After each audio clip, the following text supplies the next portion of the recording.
Hello everyone, thank you so much for clicking this video. If you are new to this channel, please hit that subscribe button, hit it now, join the tribe.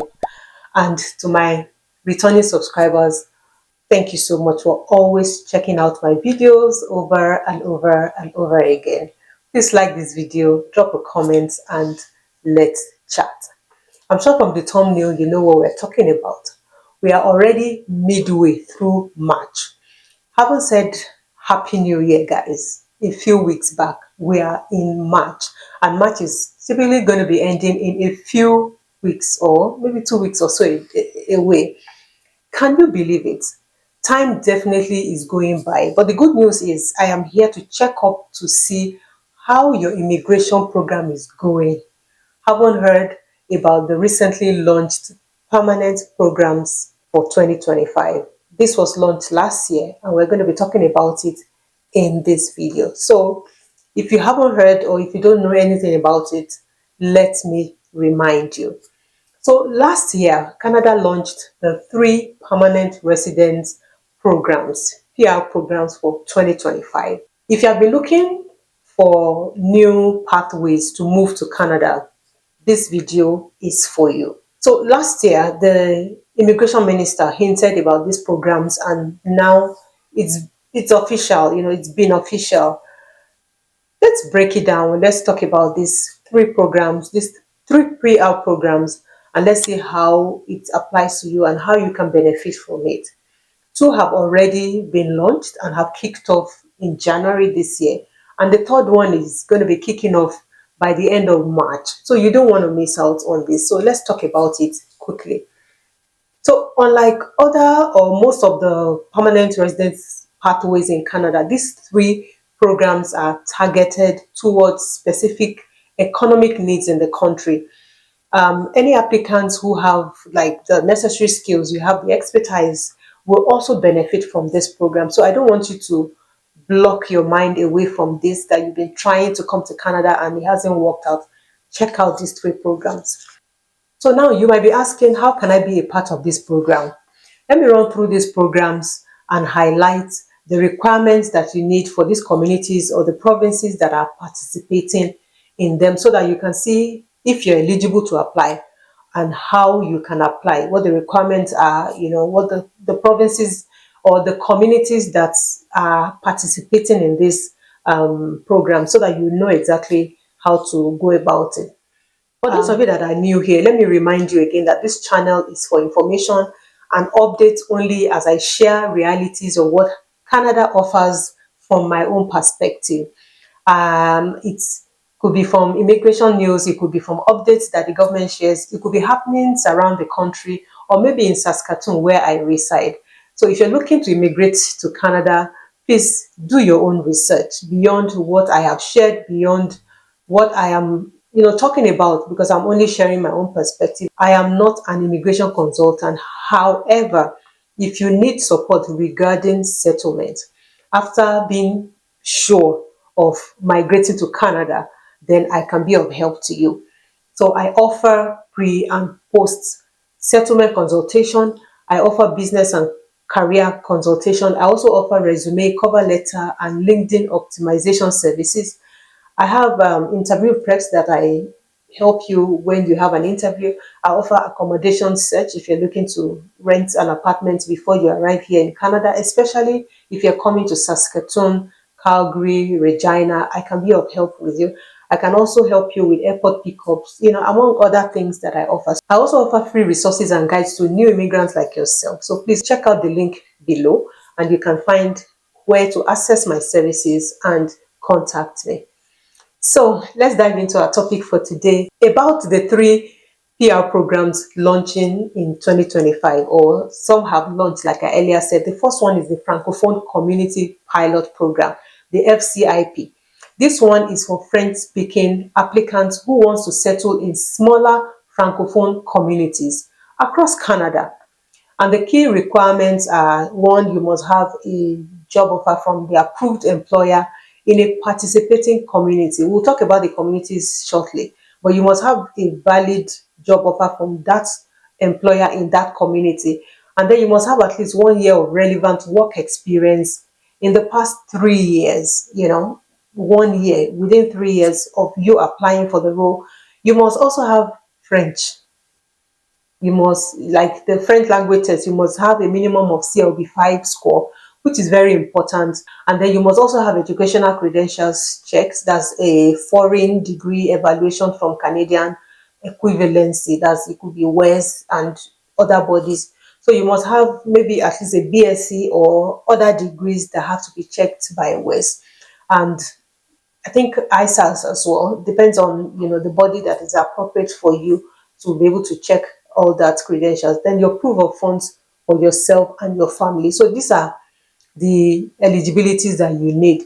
I know that for some individuals who are well established back at home and looking to move to Canada and have some barriers that are hindering their move, such as age, money might not be a concern for them because they are working well, they have good jobs back at home. So age might be the factor. So here is French that you can learn and add to your toolbox. So CLB 5 in all abilities of the speaking, writing, listening, must be what you can have. Then you must also have your POF to be able to support your family. So this is the requirement for the French or the Francophone Community Migration Pilot Program.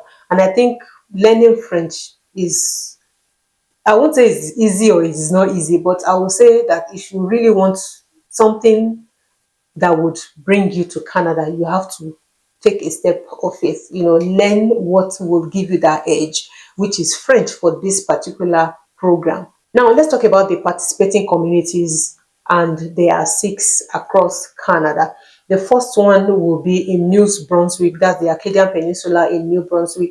There's Sudbury in Ontario, there's Timmins in Ontario, there's Superior New Region in Ontario, there's St. Joe's in Manitoba, there's Kelowna, I'm going to bite my tongue, Kelowna in BC. So most of these participating communities are majorly in Ontario, in Manitoba, and then in BC. So you can consider all these provinces as you apply and if you find yourself eligible.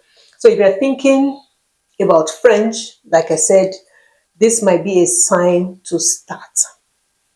To set yourself apart, to be qualified for this program, give yourself a few months to learn a new language.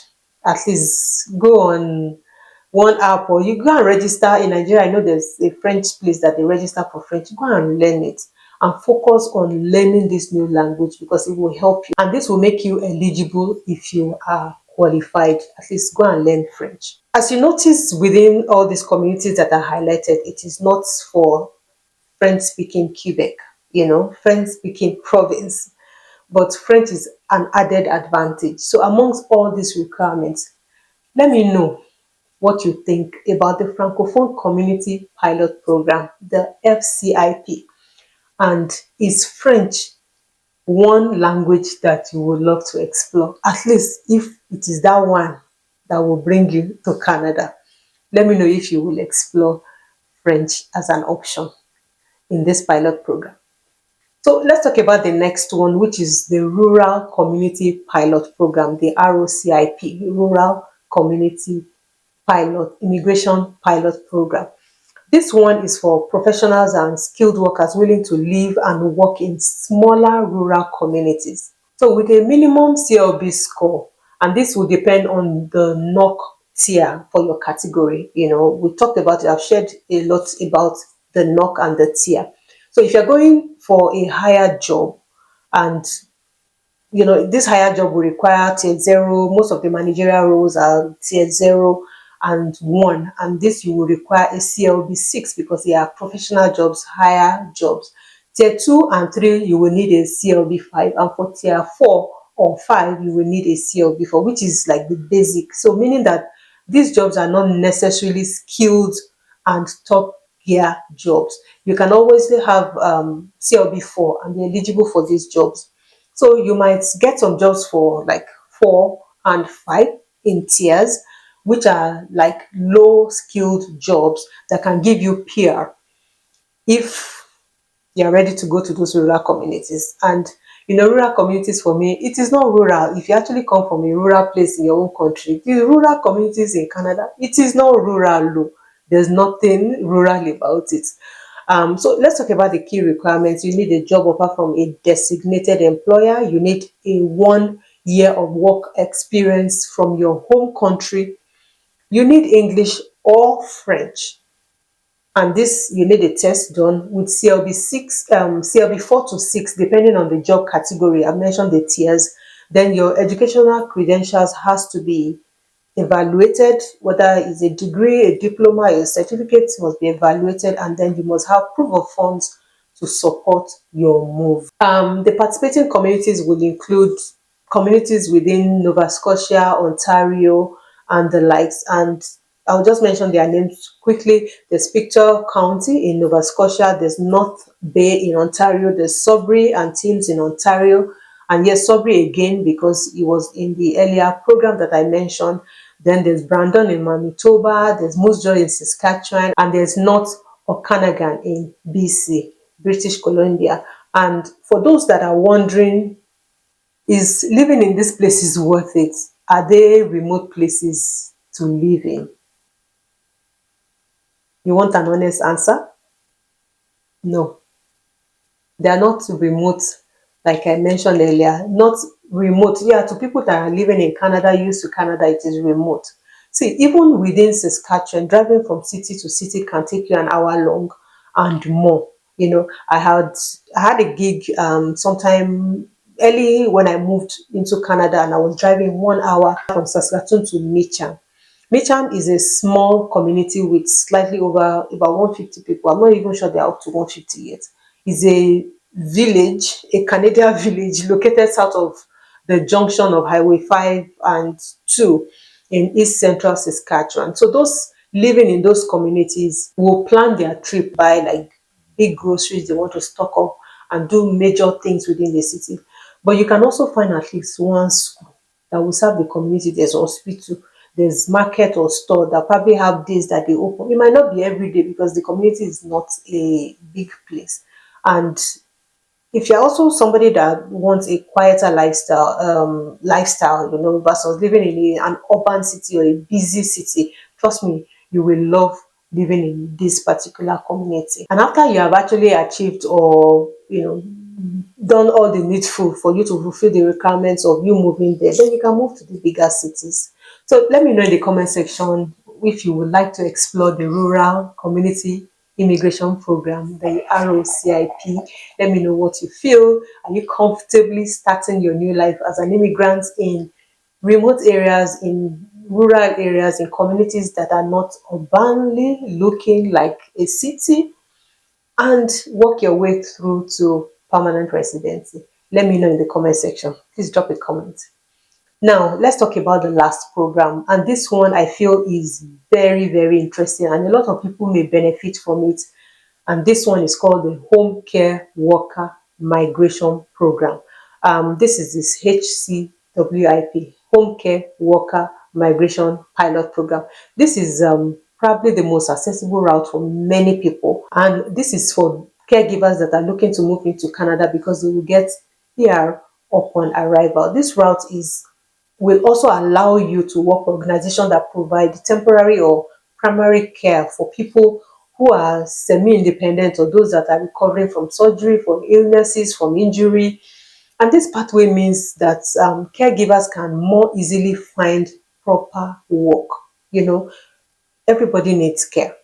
And for those that need it particularly, they need people that will come and help them to get, well soon. So it is a reliable source for you to move to Canada, and employers are looking for people to bring in straightforward to accept permanent residency status as soon as you arrive in Canada under this program.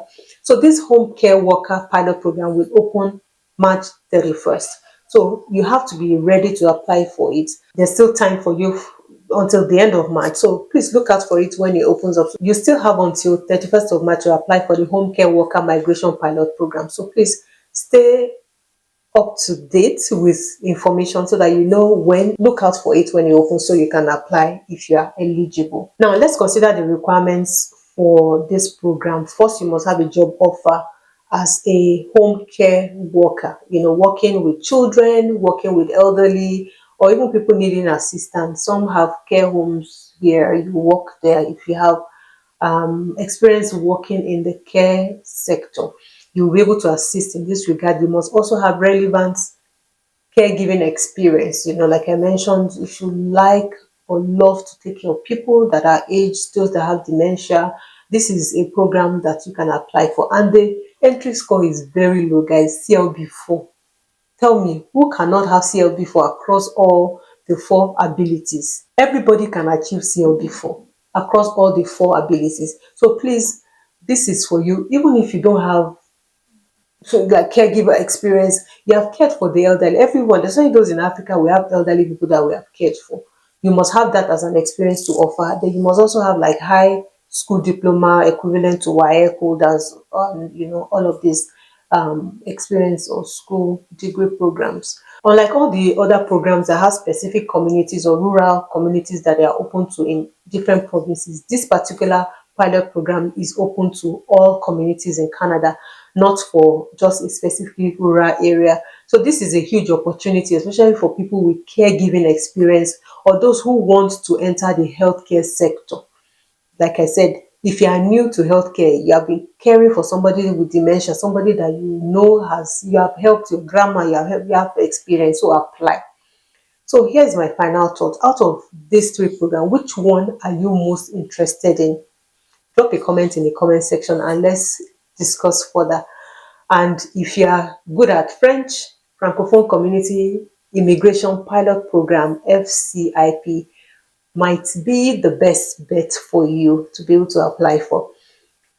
If you don't mind going to the rural area, like village, the Rural Community Migration Pilot Program, the RCIP, is a solid option for you. And if you have caregiving experience, the Home Care Worker Migration Pilot Program, the HCWIP, will be the easiest path for you.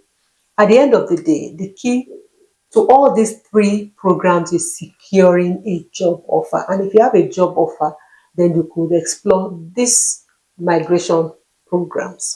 Let me know any follow-up information about these programs that you would like me to share. Leave a comment down below and I'll be happy to answer you. And as always, please don't forget to like, to subscribe, and to share this video. Then I'll see you in another video next time. Thank you so much for watching. See you later, guys. Bye.